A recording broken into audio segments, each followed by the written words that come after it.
Hi, my name's Lisa and I live in this little tiny vintage caravan, traveling around from place to place and making money on the side by doing a bit of saxophone busking. If you tuned into me during my last video, you would have seen me feeling pretty crappy, filmed late at night after I just found out that I had lost my job at the camping ground office where I'd been working. The next day I decided to take myself down to the beach and try and get myself into a better headspace.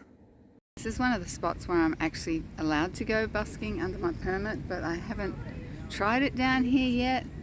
There's a few people around, but it's so quiet and peaceful. I kind of almost don't want to interrupt the peace. So I don't think, maybe on the weekends, but I don't know. It's Wednesday today, and I have a telehealth phone appointment in half an hour, so I'm just going to sit here and chill. I've been struggling a little bit emotionally. I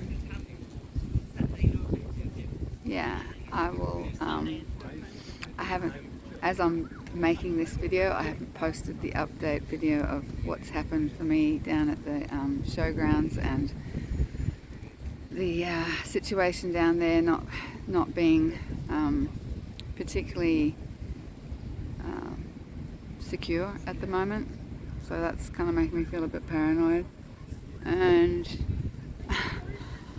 I've had trouble sleeping. My appointment today at 12 o'clock is with my psychologist. We catch up once every 6 weeks, so it's really good timing for me to be able to talk to her about where I'm at. There's been a lot going on, and as a result of the incredibly dark forces that have been kind of targeting me, and I couldn't work out why now and why at all really, but why in particular now. And I took my moldavite off. I wear moldavite. That green stone I wear around my neck is moldavite. It's a pretty powerful kind of crystal, and it can be powerful in good ways, but sometimes it can get I have to have a break from it every now and then and just take it off and put it aside just for a little bit when things get a little bit too intense, so I've actually put my little gold crucifix back on, because this is a moment for a little bit of God intervention and Jesus intervention, and I just trust that I've always been guided and felt protected. I always talk about being protected by angels, and I do believe that, and I want to keep believing that, but what's been happening is it's unexplainable and dark, and it's getting to me. These people don't want me there, so that's sad, because I was really, really happy, and maybe that was the problem. Maybe people don't like the fact that I'm so happy. I don't know. I really don't know what's going on. So I'm still waiting,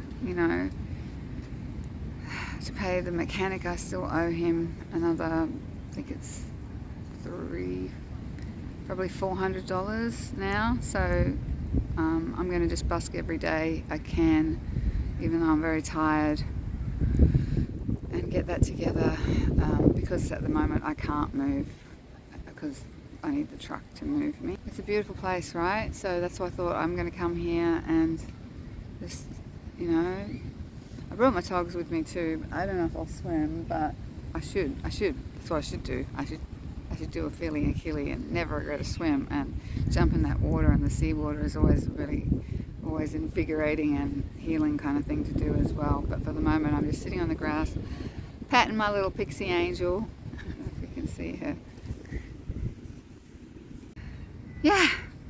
Once somebody decides to target you and smear you, there's really not really much you can do. And as you know, I'm more the flight instinct, runaway type response person.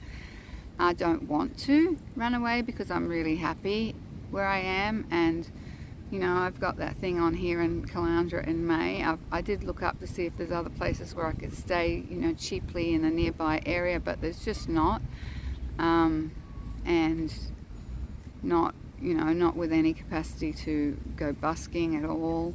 For me to not go busking, you know, I need to be in a spot where I'm pretty much paying less than $150 a week, and that's pretty hard to find. So that's kind of my affordability as far as accommodation goes. And at the moment, it's now that I'm not working in the office, I'm paying $210 a week at the showgrounds.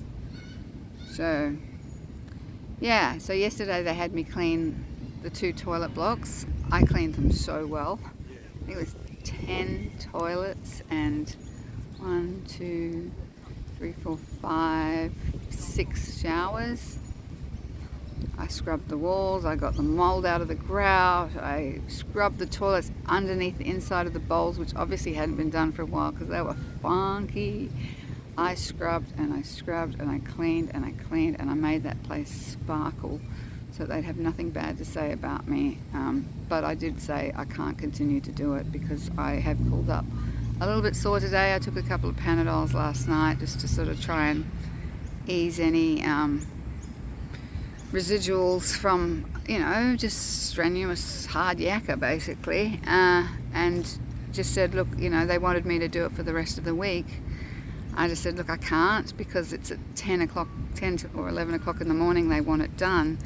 That just totally disrupts my ability to go out and go busking, because it's not going to work. And also busking is physically exhausting for me, but to be doing, you know, 2 hours of hard yakka cleaning, bathroom cleaning, and then have the energy to go busking as well in the same day, there was just no way. I could not do that at all. So I've just paid for the camping for now rather than do the work thing. But that was my only option. It was like, you either clean the toilets, you're not getting your office job back, and basically, you know, that the show society wants to kick you out, but you can stay if you clean the toilets. So that's where I'm at the moment, and I've now turned that job down. There are other people staying there who do not clean anything or work at all that have been there long term as well, but I guess they haven't had complaints against them, so that's probably the difference. And I know I have no rights as far as, you know, staying there beyond my welcome. That's just, so I'm getting a bit shaky. I am really shook up by this whole experience because yeah, it's one of those Twilight Zone type situations where I am left scratching my head to a certain extent, thinking, where did this go wrong? And, you know, what could I have done differently about the situation with the woman in particular, who I'd been told I didn't have to deal with, who the manager himself was complaining about and telling me, don't bother dealing with her, I've told her to only deal with me. But then she kept turning up, always just after closing time. Yeah, really weird. There's a lot of gaslighting going on, and anyway, I don't really want to think about it anymore. It's been, you know, this person's been just freaking taking up space, living rent-free in my head for like the last month, and I'm over it. I'm really over it. I don't want to think about it anymore. So my new plan of attack with regards to how I'm going to handle, sorry, I know it's windy, you're probably going to get wind sounds now, is just wake up in the morning. Like normally I wake up, I go use the toilets, I take Pixie for a walk and let her do her business, and then I kind of, you know, go somewhere if I need to go somewhere. And as of today, because I thought about it a lot last night, and I'm like, you know what, I'm just going to avoid the whole scenario because it's impossible to not interact with people when you're down there.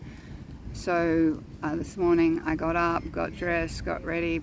I've got a little car to run around at the moment. I've got the little car that my daughter was using when she was in Brisbane, so I've got alternative transport, thank goodness.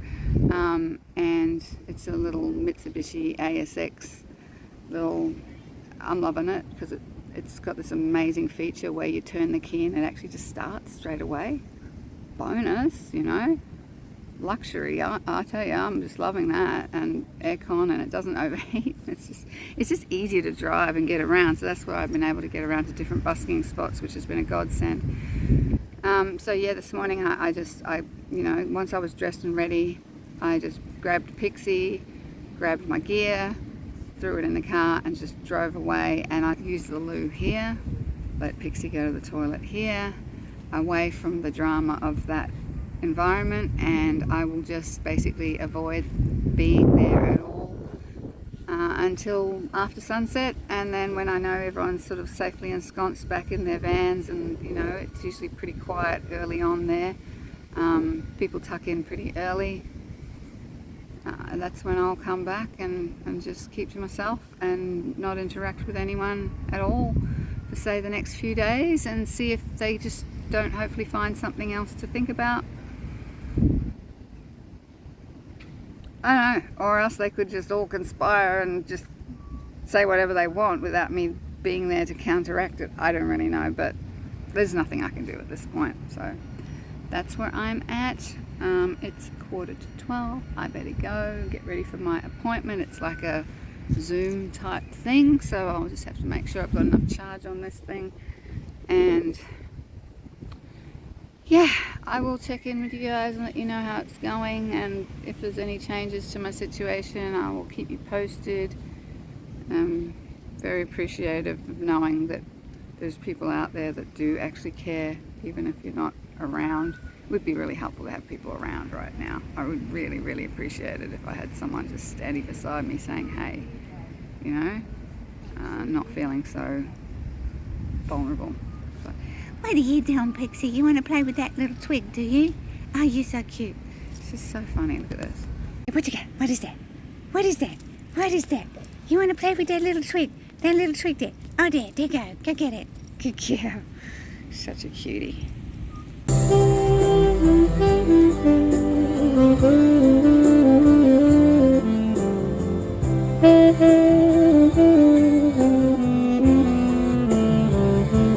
And then Pixie and I went for a really long walk along the beach, and then I went up to watch the sunset over the Glasshouse Mountains before I went back to my little caravan.